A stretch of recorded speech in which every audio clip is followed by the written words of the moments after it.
నమస్తే welcome to V27 news ముందుగా headlines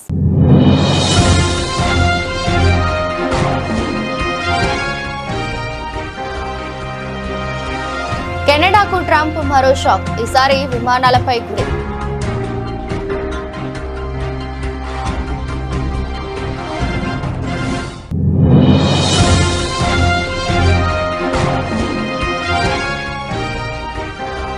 Lohit valley అడవుల్లో కార్చిచ్చు మంటలార్పుతున్న భారత వాయుసేన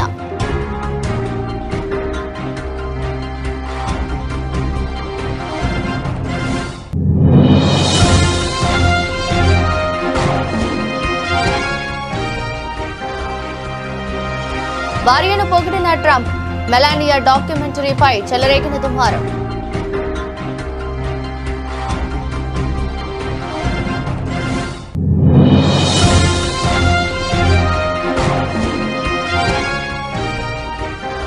భక్తులకు మౌలిక సదుపాయాలన్నిటిపై ముందుగానే పూర్తి ఏర్పాట్లు చేశాం మంత్రి పొంగులేటి శ్రీనివాస్ రెడ్డి.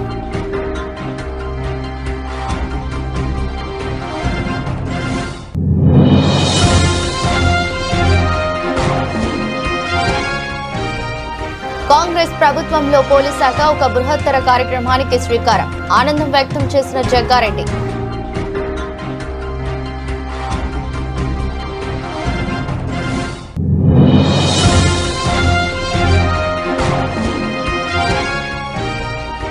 బీఆర్ఎస్ పార్టీ ఎదుగుదలను ఓర్వలేక చౌకబారు రాజకీయాలకు కాంగ్రెస్ కుట్రలు దాసోజు శ్రవణ్ మండిపాటు.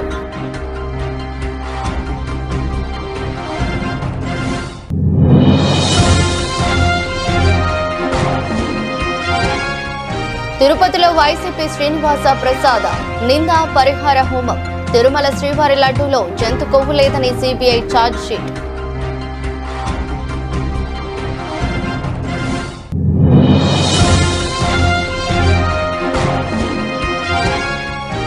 ఒక్క లీటర్ పాలు కూడా సేకరించని కంపెనీ 60 లక్షల లీటర్ల నెయ్యి టీటీడీకి ఎలా సరఫరా చేసిందో జగన్ రెడ్డి సమాధానం చెప్పాలి మంత్రి కొల్లు రవీంద్ర డిమాండ్.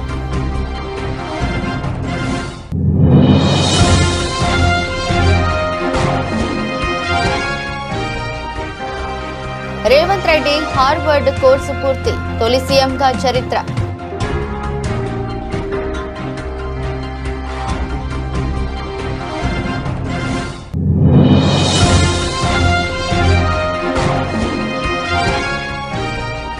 గుంటూరు కుప్పంలో సీఎం చంద్రబాబు పర్యటన 3 రోజుల పాటు పర్యటించి పలు అభివృద్ధి పనులకు శ్రీకారం.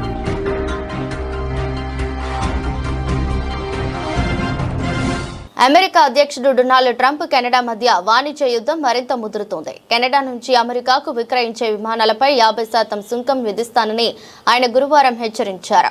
కెనడా ప్రధాని మార్క్ కార్నీతో ఆయనకున్న విభేదాల నేపథ్యంలో ఈ కొత్త హెచ్చరిక ప్రాధాన్యం సంతరించుకుంది. జార్జియాలోని సవానా కేంద్రంగా పనిచేసే గల్ఫ్ స్ట్రీమ్ ఏరోస్పేస్ సంస్థకు చెందిన జెట్లకు కెనడా సర్టిఫై చేయడానికి నిరాకరించిందని ట్రంప్ ఆరోపించారు. దీనికి ప్రతిగా కెనడాకు చెందిన అతిపెద్ద విమాన తయారీ సంస్థ బొంబార్డియర్తో సహా అన్ని కెనడియన్ విమానాల ధృవీకరణను అమెరికా రద్దు చేస్తుందని ఆయన స్పష్టం చేశారు. ఈ పరిస్థితిని వెంటనే సరిదిద్దకపోతే అమెరికాలో విక్రయించే ప్రతి కెనడియన్ విమానంపై 50% సుంకం విధిస్తాను అని ట్రంప్ తన సోషల్ మీడియా పోస్టులో పేర్కొన్నారు. కెనడాతో చైనా వాణిజ్య ఒప్పందం చేసుకుంటే ఆ దేశం నుంచి దిగుమతి అయ్యే వస్తువులపై 100% సుంకం విధిస్తానని ట్రంప్ గత వారంలోనే హెచ్చరించారు.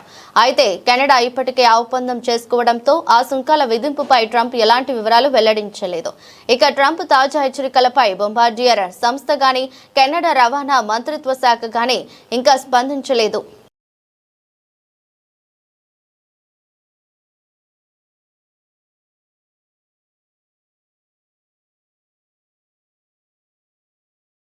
అరుణాచల్ ప్రదేశ్లోని లోహిత్ వ్యాలీ అడవుల్లో కార్చిచ్చు చెలరేగుతోంది. అడవంతా అగ్నికాహుతైపోతుంది. దాంతో రంగంలోకి దిగిన భారత వైమానిక దళం మంటలను ఆర్పేందుకు ప్రయత్నిస్తుంది.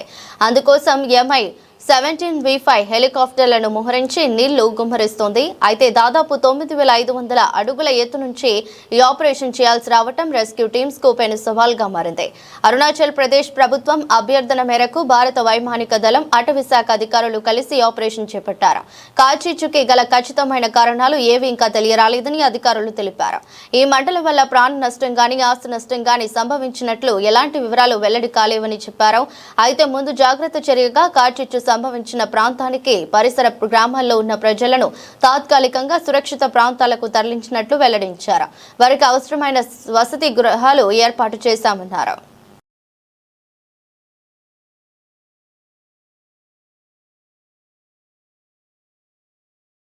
అమెరికా ప్రథమ మహిళ మెలానియా ట్రంప్ జీవితం ఆధారంగా తెరకెక్కిన మెలానియా డాక్యుమెంటరీ ప్రీమియర్ వాషింగ్టన్లో జరిగింది. ఈ కార్యక్రమానికి అధ్యక్షుడు డొనాల్డ్ ట్రంప్, ఆయన అర్ధాంగి మెలానియాతో పాటు పలువురు ఉన్నతాధికారులు, అమెజాన్ సీఈఓ యాండీ జాన్సీ వంటి టెక్ దిగ్గజాలు హాజరయ్యారు. అయితే ఈ డాక్యుమెంటరీ ఇప్పుడు అమెరికాలో తీవ్ర చర్చనీయాంశంగా మారింది. దీని భారీ బడ్జెట్ నిర్మాణంలో మెలానియా పాత్రపై విమర్శలు వెల్లువెత్తుతున్నాయి. ఈ డాక్యుమెంటరీ నిర్మాణానికి ఏకంగా $40 మిలియన్ ఖర్చు కాగా, దీని ప్రమోషన్, పంపిణీ కోసం అమెజాన్ మరో $35 మిలియన్ వెచ్చించడం వివాదానికి దారితీసింది. సాధారణంగా ఇలాంటి చిత్రాలకు 10వ వంతు బడ్జెట్ కూడా ఉండదని విశ్లేషకులు అంటున్నారు. అంతేకాకుండా ఈ చిత్రానికి మెలానియా ట్రంప్ స్వయంగా పెయిడ్ ఎగ్జిక్యూటివ్ ప్రొడ్యూసర్ గా వ్యవహరించారు. దీంతో సినిమాలో ఏ సన్నివేశాలు ఉండాలి, వేటిని తొలగించాలనే దానిపై ఆమెకు పూర్తి నియంత్రణ లభించింది. ట్రంప్ సర్కారును ప్రసన్నం చేసుకునేందుకే అమెజాన్ ఇంత భారీగా ఖర్చు చేసిందనే ఆరోపణలు వెల్లువెత్తుతున్నాయి. Believe you'd be the man you are today if you hadn't met your wife? That's an interesting question. I better be very careful with it. It's a very dangerous. He's asking me a very dangerous question. I think she's really been a great help. She's done a great job. Very respected, very smart, very measured, very measured.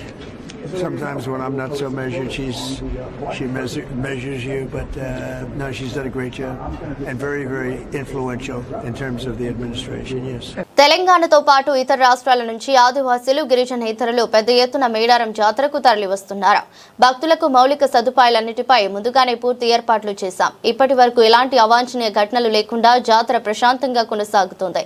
ప్రభుత్వం, మంత్రులు, అధికారులు ఎప్పటికప్పుడు పర్యవేక్షణ చేస్తూ భక్తులకు ఎలాంటి అసౌకర్యం కలగకుండా చర్యలు తీసుకుంటున్నామని రెవెన్యూ, గృహ నిర్మాణ, సమాచార శాఖ మంత్రి పొంగులేటి శ్రీనివాస్ రెడ్డి తెలిపారు. వివిధ ప్రాంతాల నుంచి కేవలం ఒక్క తెలంగాణ రాష్ట్రంలోనే ఆదివాసులే కాకుండా ఆదివాసీ ఇతరులతో పాటు పరిసర రాష్ట్రాల నుంచి కూడా పెద్ద ఎత్తున భక్తులు ఇక్కడికి రావటం జరుగుతుంది. తాగునీరు విషయంలో కానీ, జంపన్న వాగులో పవిత్రంగా చూసే ఆ నీటిలో స్నానం చేసే ఏర్పాట్ల విషయంలో కానీ, ఇతరత్ర మౌలిక వసతుల అన్ని విషయాల్లో ముందే అన్ని చర్యలు చేపట్టాం. ఆ చేపట్టిన చర్యల్లో భాగంగా ఎక్కడా ఇప్పటి వరకు అమ్మవార్ల దయతో చిన్న సంఘటన కూడా ఏమీ జరగకుండా చాలా ప్రశాంతంగా, కూలుగా లక్షలాది మంది, నాకు తెలిసి ఇప్పుడే అధికారులని ఈ ప్రెస్ మీట్కి రావడానికి ముందు అడిగాను, నిన్న సుమారు 25 నుంచి 28 లక్షల మంది పైచీలకు వచ్చారని, ఈరోజు ఇప్పటికే సుమారు 30 లక్షలు దాటిందని అధికారులు అంచనా వేస్తున్నారు. ఇది మరింత ఈరోజు రాత్రికి సమ్మక్క గద్దె మీదకి ఈరోజు సాయంత్రం ఇచ్చేస్తున్నారు. వారు వచ్చిన తర్వాత భక్తుల పోటు మరింత పెరుగుద్ది. అది at a time more than 1 crore public ఈ మేడారానికి ఒక్క తెలంగాణ రాష్ట్రంలోని గిరిజనులు, గిరిజనేతరులే కాకుండా పరిసర రాష్ట్రాల నుంచి కూడా భక్తులు వస్తున్నారనేది సమాచారం ఉంది. దానికి తగ్గ అన్ని ఏర్పాట్లు రాష్ట్ర ప్రభుత్వ పక్షాన సహచర మంత్రులు అందరం దగ్గరుండి అది పర్యవేక్షిస్తున్నాం. తప్పకుండా భక్తులకు ఎక్కడా అసౌకర్యం కలగకుండా ఉండే విధంగా ఎవరైనా ఒకళ్ళు ఇద్దరు సోషల్ మీడియాలో దుష్ప్రచారాలు ఏవైనా చేసినా ఆ దుష్ప్రచారాలు ఏవి కూడా నమ్మాల్సిన పని లేదు.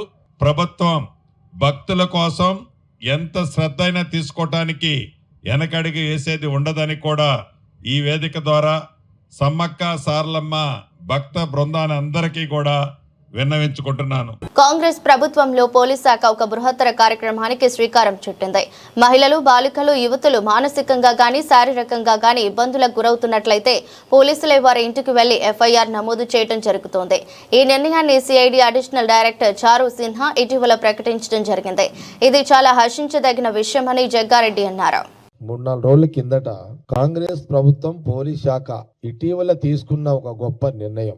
మహిళలు, బాలికలు ఏదైనా మానసికంగా శారీరకంగా ఇబ్బందులు పడితే పోలీసులే ఇంటికి వచ్చి ఎఫ్ఐఆర్ తీసుకుంటామని ప్రకటించారు. ఈ విషయం సిఐడి అడిషనల్ డైరెక్టర్ చారు సీనా గారు ఇటీవల ప్రకటించారు. పక్కకు సజ్జనార్ గారు కూడా ఉన్నారు పక్కకు. నేను వీడియో కూడా అవన్నీ చూసిన. ఇది హర్షించదగ్గ ప్రకటన. మహిళలు, బాలికలు బాధితులుగా ఉన్న సమయంలో ఇలాంటి నిర్ణయం చాలా అవసరం, చాలా ముఖ్యం.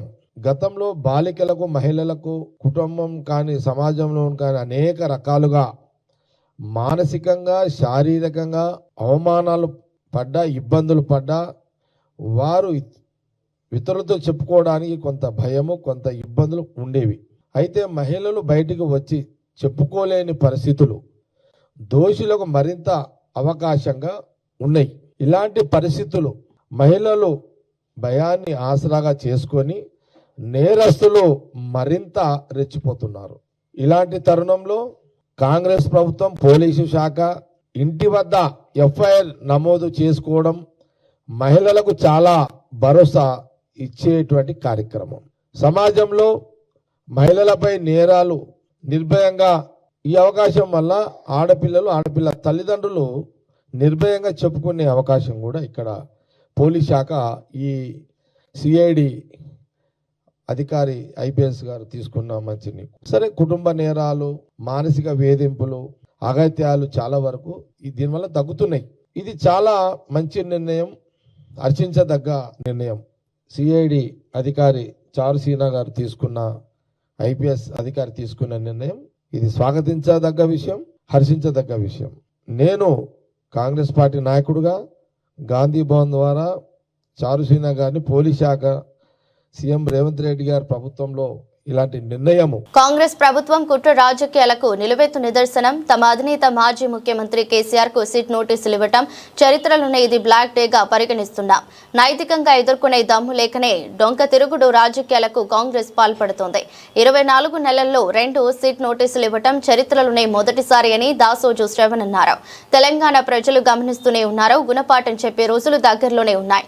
బీఆర్ఎస్ పార్టీ ఎదుగుదలను ఓర్వకనే చౌకబారు రాజకీయాలకు కాంగ్రెస్ కుట్రలు పన్నుతోందన్నారు.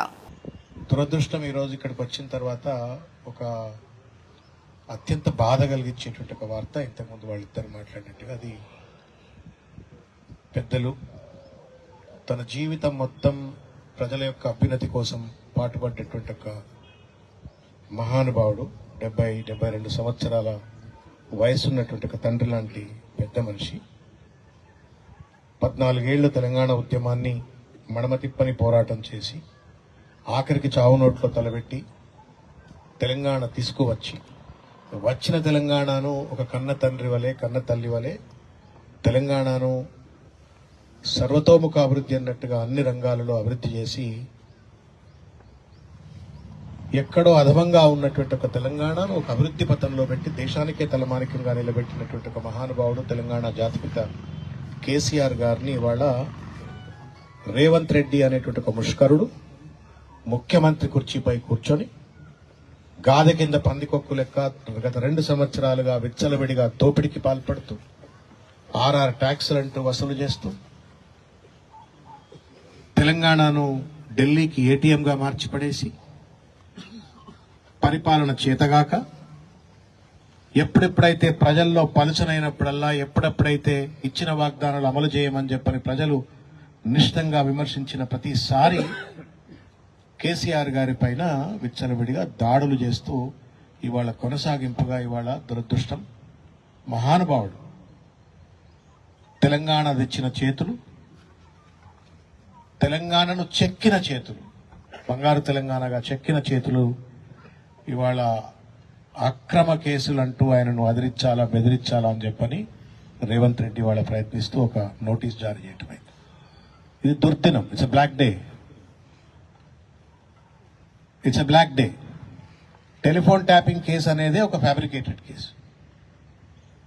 ఒక ఫ్యాబ్రికేటెడ్ కేసు, ఒక ఫ్రాడ్యులెంట్ ఎవిడెన్సెస్ అన్నిటినీ కూడా క్రోడీకరించి కోర్టులను తప్పుదోవ పట్టిస్తూ దేశంలో ఇంతవరకు ఒక్క కేసుకు 2 సిట్టులు ఎవడు వేయలే, తలకు మాసినోడు ఎవడు వేయలే. ఒక్క రేవంత్ రెడ్డి ప్రభుత్వం మాత్రమే, ఈ కేబినెట్ మాత్రమే వేసింది. అంటే ఎంత కుట్రపూరితంగా, కుతంత్రపూరితంగా ఇవాళ బీఆర్ఎస్ పార్టీ 2 ఏళ్లలోనే, అధికారం కోల్పోయిన 2 ఏళ్లలోనే ప్రజలు ఇవాళ మళ్ళా కేసీఆర్ గారు ముఖ్యమంత్రి అయితే బాగుండు, అయ్యో బీఆర్ఎస్ పార్టీని ఎందుకు కోల్పోయినాం మేము, కేసీఆర్ గారే బీఆర్ఎస్ పార్టీ అధికారంలో ఉంటే బాగుండదు కదా అని చెప్పని ప్రజలంతా ఇవాళ ఆలోచన చేస్తున్నటువంటి తరుణంలో చిన్న గీత పక్కన పెద్ద గీత గీసినట్టుగా ఇవాళ కేసీఆర్ గారిని బదనాం చేయడం మాత్రమే లక్ష్యంగా పెట్టుకుని ఇవాళ ఈ యొక్క టెలిఫోన్ ట్యాపింగ్ కేసును పర్సూ చేస్తా ఉన్నారు. మీరందరూ గమనించే ఉంటారు, అధికారంలోకి వచ్చిన కొత్తలో ప్రజాపాలన అన్నారు, పారదర్శక పాలన అన్నారు, అడ్డమైనటువంటి వాగ్దానాలు అన్ని చేసినారు. 420 వాగ్దానాలు చేసినారు. ఏది అమలు చేయట్లేదు. ఏది అమలు చేయకపోగా పనిగట్టుకొని ప్రతిరోజు పాడిందే పాట పెద్ద మనిషి ఉంటాడు. తిరుపతిలో వైసీపీ శ్రీనివాస ప్రసాద్ నిందా పరిహార హోమం. తిరుమల శ్రీవారి లడ్డూలో జంతు కొవ్వు లేదని సిబిఐ ఛార్జ్ చేసింది.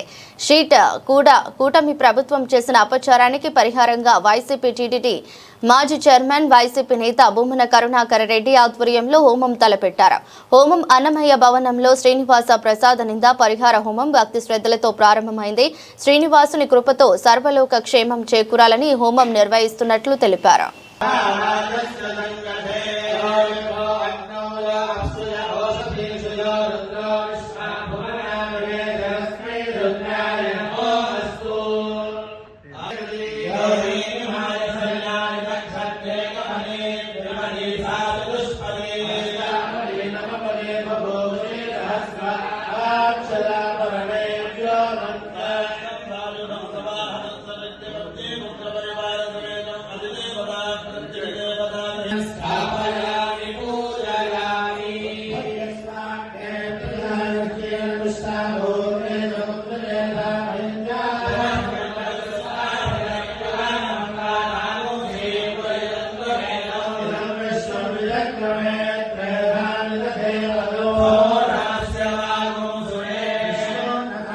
ఒక్క లీటర్ పాలు కూడా సేకరించని కంపెనీ 60 లక్షల లీటర్ల నెయ్యి టీటీడీకి ఎలా సరఫరా చేసిందో జగన్ రెడ్డి సమాధానం చెప్పాలని మంత్రి కొల్లు రవీంద్ర డిమాండ్ చేశారు. స్వామివారికి నెయ్యి సరఫరా చేయాలంటే రోజుకు 4 లక్షల లీటర్ల పాలు అవసరమని, కానీ పాలు లేని కంపెనీలకు కాంట్రాక్టులు ఇచ్చి హవాలా మార్గంలో కోట్లాది రూపాయలు అకౌంట్లోకి వచ్చాయని ఆరోపించారు. చైర్మన్ పిఏ అకౌంట్లోకి వచ్చిన నిధులపై స్పష్టత ఇవ్వకుండా ఏం జరగలేదు అనటం సరికాదన్నారు. 2019-24 మధ్య నిబంధనలు సడలించి భారీ అవినీతి జరిగిందని ఆయన విమర్శించారు. ఇవాళ అసలు మీరు ఎవరికైతే సప్లై చేయడానికి ఇచ్చినటువంటి వాళ్ళ దగ్గర అసలు పాలే వాళ్ళు కొనుగోలు చేయలేదని చెప్పి ప్రతిరోజు 4 లక్షల లీటర్ల పాలు కొనుగోలు చేస్తే గాని స్వామివారికి సరిపడిన నెయ్యి అందుబాటులోకి రాదు. అసలు పాలే లేనటువంటి వ్యక్తులకు మీరు ఆర్డర్లు ఇచ్చి వాళ్ళ నుంచి హవాలా ద్వారా మీ అకౌంట్లోకి డబ్బులు వచ్చినటువంటి దాన్ని కూడా విజయవాడకే వచ్చిందనేది నివేదికలో కనబడతా ఉంది. సాక్షాత్తు చైర్మన్గా ఉన్నటువంటి చైర్మన్ గారి పిఏ చిన్నప్పని అకౌంట్లోకి కోట్లాది రూపాయలు ఎందుకు వచ్చినాయి, ఎలా వచ్చినాయి, అది ఎవరి కోసం వచ్చినాయి, ఇవన్నీ కూడా చెప్పకుండా ఇవాళ ఏమీ లేదు, సిబిఐ ఇచ్చిన నివేదికలో కల్తీ లేదని చెప్పి మాట్లాడుతూ ఉంటే ఇవాళ అక్కడ మోనో ట్రైక్లైట్స్ వాడారు, దాంట్లో ఉన్నాయి. ఎన్డీడీబీ ఇచ్చినటువంటి నివేదిక గతంలో కూడా సిట్ వేసాం మేము. ఏదైతే ప్రభుత్వం వచ్చిన వెంటనే కల్తీ జరుగుతుందనే సమాచారం వచ్చిన వెంటనే సిట్ వేస్తే మరి ఆ రోజున టీటీడీ తెప్పించినటువంటి టెస్టులో, ఎన్డీడీబీ నుంచి వచ్చినటువంటి టెస్టులో అందులో కొన్ని జంతు కొవ్వు కూడా ఉందని చెప్పి వాళ్ళు నివేదిక ఇచ్చారు. ఆ నివేదిక ప్రకారం సుప్రీంకోర్టు వాళ్ళు తీసుకోవడం, దీనికి సిబిఐ ఎంక్వైరీ చేయమని చెప్పి సిబిఐ ప్లస్ సిట్ అధికారులు కలిసి ఇవాళ ఒక నివేదిక అంతా కూడా తయారు చేసి ఇంకా ఫైనల్ నివేదిక రావాల్సింది ఉంది. అందుకని ప్రభుత్వం దీని మీద పూర్తిగా మరి డిస్కస్ చేసి వాస్తవ విషయాలను కూడా ప్రజలకు తెలియజేస్తారు. కానీ ఇవాళ బుకాయింపు చేస్తున్నాడు జగన్మోహన్ రెడ్డి. ఇవాళ జగన్ వాళ్ళ మనుషుల్ని పెట్టి అక్కడ ఏమీ జరగలేదు, ఏ తప్పు జరగలేదు, కల్తీ జరగలేదనే ఒక తప్పుడు ప్రచారానికి సిద్ధపడుతున్నటువంటి వ్యక్తి. అసలు అతనికి హిందూ మతం మీద విశ్వాసం లేదు. నిజంగా హిందూ మతం మీద విశ్వాసం ఉన్న వ్యక్తి అయితే ఇవాళ తిరుమల తిరుపతి దేవస్థానానికి అన్య మతస్థులు వెళ్తే ఖచ్చితంగా డిక్లరేషన్ ఇచ్చి వెళ్ళాలి. ప్రధానమంత్రులు వెళ్ళారు, డిక్లరేషన్ ఇచ్చి వెళ్ళారు. ప్రెసిడెంట్ ఆఫ్ ఇండియాలో డిక్లరేషన్ ఇచ్చారు. విదేశాల నుంచి వచ్చినటువంటి అనేక మంది అధ్యక్షులు కూడా డిక్లరేషన్ ఇచ్చి వెళ్ళారు.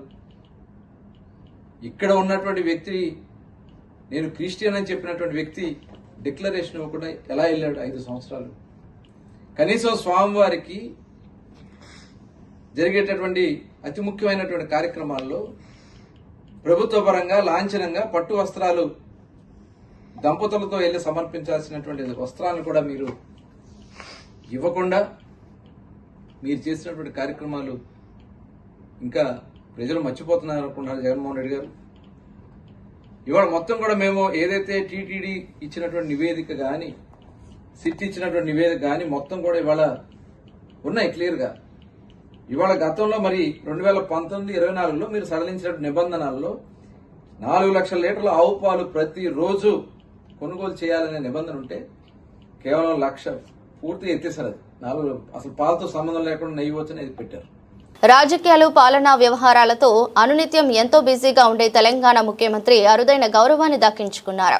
అమెరికాలోని ప్రతిష్టాత్మక హార్వర్డ్ కెనడీ స్కూల్లో leadership in the 21st century conflict and courage executive education program ను విజయవంతంగా పూర్తి చేసుకున్నారు. శిక్షణ పూర్తి చేసుకున్న రేవంత్ కు హార్వర్డ్ అధ్యాపకులు సర్టిఫికేట్ ప్రదానం చేశారు. అధికారంలో ఉండగానే ఈ సర్టిఫికేట్ పొందిన తొలి భారతీయ ముఖ్యమంత్రిగా రేవంత్ చరిత్ర సృష్టించారు. ఈ ప్రోగ్రామ్ లో ప్రపంచ వ్యాప్తంగా 20కి పైగా దేశాల నుంచి 62 మంది విద్యార్థులు పాల్గొన్నారు. జనవరి 25న ఎడ్యుకేషన్ ప్రోగ్రామ్ ప్రారంభమైంది. ప్రతిరోజు ఉదయం 7 గంటల నుంచి సాయంత్రం 6 గంటల వరకు సుదీర్ఘంగా క్లాసులు జరిగాయి. ఈ శిక్షణలో రేవంత్ సాధారణ విద్యార్థుల గడిపారు. 21వ శతాబ్దంలో ప్రపంచానికి ఎదురయ్యే సవాళ్లు, నాయకత్వ మెలుకవలు, సంక్షోభ పరిస్థితులను ధైర్యంగా ఎలా ఎదుర్కోవాలనే అంశాలపై కేస్ స్టడీలు, గ్రూప్ ప్రాజెక్టుల ద్వారా వీరికి శిక్షణ కొనసాగింది. మంచు తుఫాను కారణంగా అక్కడి ఉష్ణోగ్రతలు 24 డిగ్రీలకు పడిపోయినప్పటికీ విరామం తీసుకోకుండా రేవంత్ క్లాసులకు హాజరయ్యారు.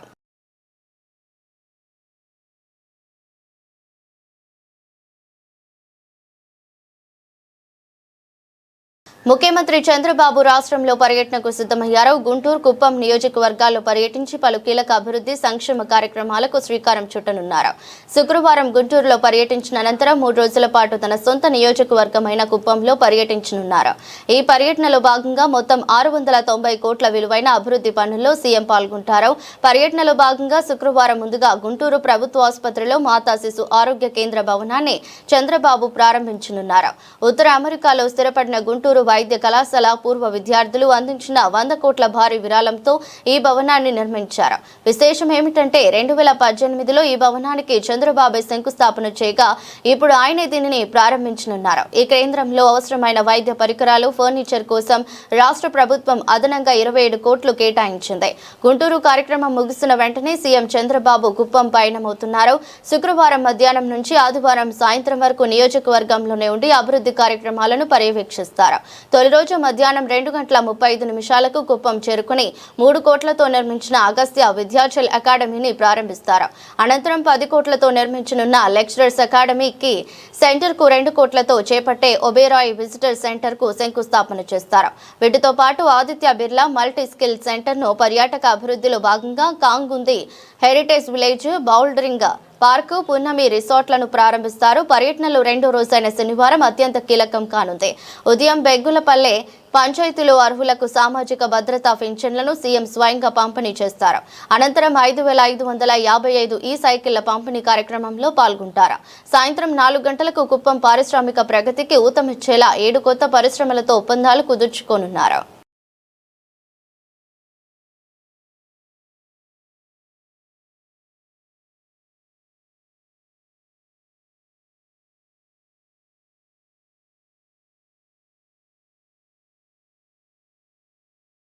గత కొన్ని రోజులుగా పరుగులు పెట్టిన బంగారం ధరలు జోరుకు ఇవాళ ఒక్కసారిగా బ్రేక్ పడింది.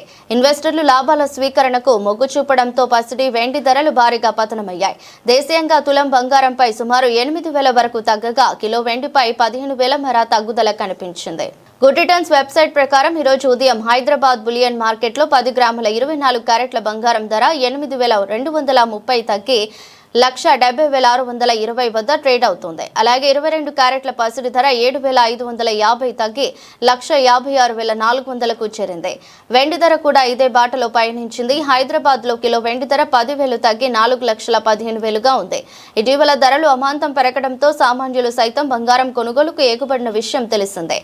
అయితే నేటి ఆకస్మిక పతనం కొనుగోలుదారులను కొంత ఆందోళనకు గురి చేస్తుంది. ఏడాదిలో ఇప్పటి వరకు పసిడి ధర సుమారు 70% పెరిగింది.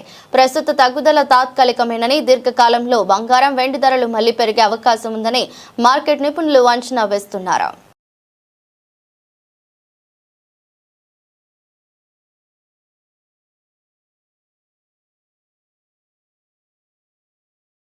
Team India star cricketer Virat Kohli social media అభిమానులకు భారీ షాక్ ఇచ్చారు. సుమారు 274 మిలియన్లకు పైగా ఫాలోవర్స్ ఉన్న ఆయన ఇన్స్టాగ్రామ్ ఖాతా అకస్మాత్తుగా మాయమైంది.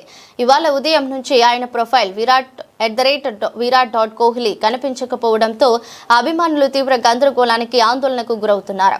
కోహ్లీ ఇన్స్టాగ్రామ్ హ్యాండిల్ ను యాక్సెస్ చేయడానికి ప్రయత్నించిన వారికి ఈ పేజీ అందుబాటులో లేదు లేదా లింక్ బ్రోకెన్ అయి ఉండొచ్చు అనే ఎర్రర్ మెసేజ్లు కనిపిస్తున్నాయి.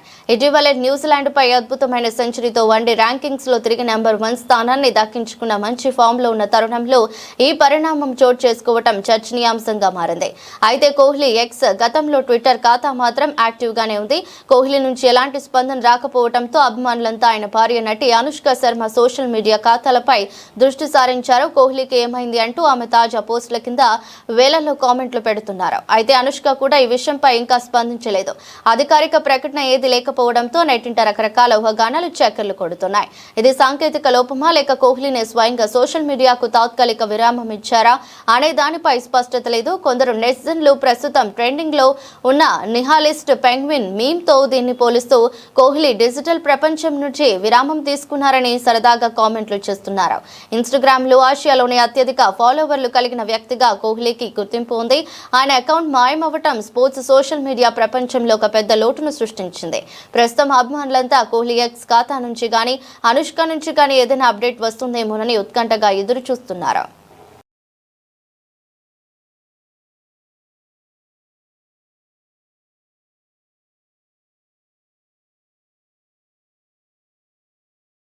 వార్తలు ముగించే ముందు మరోసారి హెడ్లైన్స్.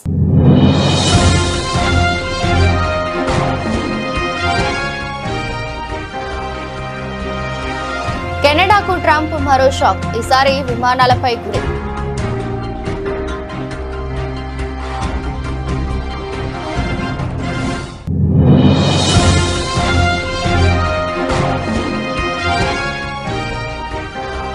లోహిత్ వ్యాలీ అడవుల్లో కార్చిచ్చు మంటలార్పుతున్న భారత వాయుసేన.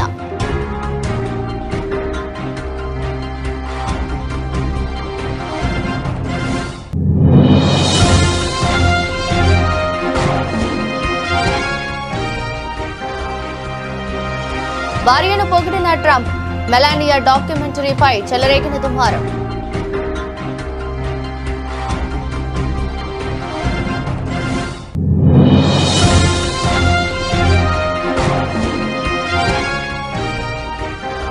భక్తులకు మౌలిక సదుపాయాలన్నిటిపై ముందుగానే పూర్తి ఏర్పాట్లు చేశాం. మంత్రి పొంగులేటి శ్రీనివాస్ రెడ్డి.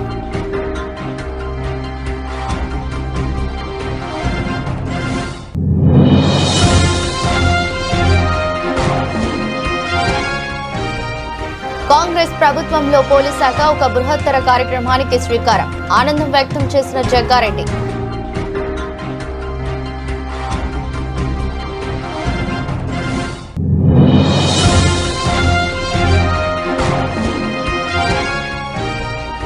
బీఆర్ఎస్ పార్టీ ఎదుగుదలను ఓర్వలేక చౌకబారు రాజకీయాలకు కాంగ్రెస్ కుట్రలు. దాసోజు శ్రవణ్ మండిపాటు.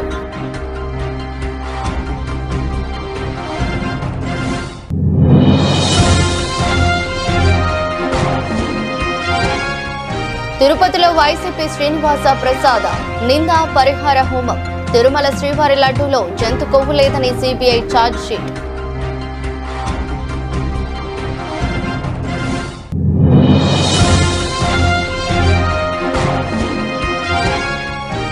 ఒక్క లీటర్ పాలు కూడా సేకరించని కంపెనీ 60 లక్షల లీటర్ల నెయ్యి టీటీడీకి ఎలా సరఫరా చేసిందో జగన్ రెడ్డి సమాధానం చెప్పాలి.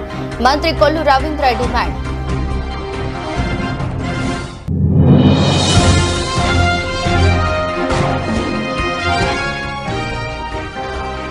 రేవంత్ రెడ్డి హార్వర్డ్ కోర్సు పూర్తి, తొలి సీఎంగా చరిత్ర.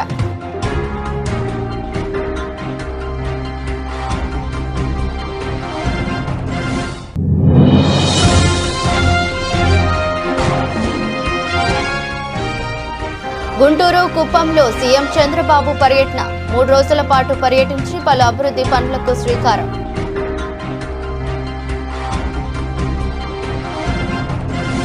ఇదొరస్టి బులెటిన్. మరో బులెటిన్లో మళ్ళీ కలుద్దాం. అంతవరకు సెలవు. నమస్కారం.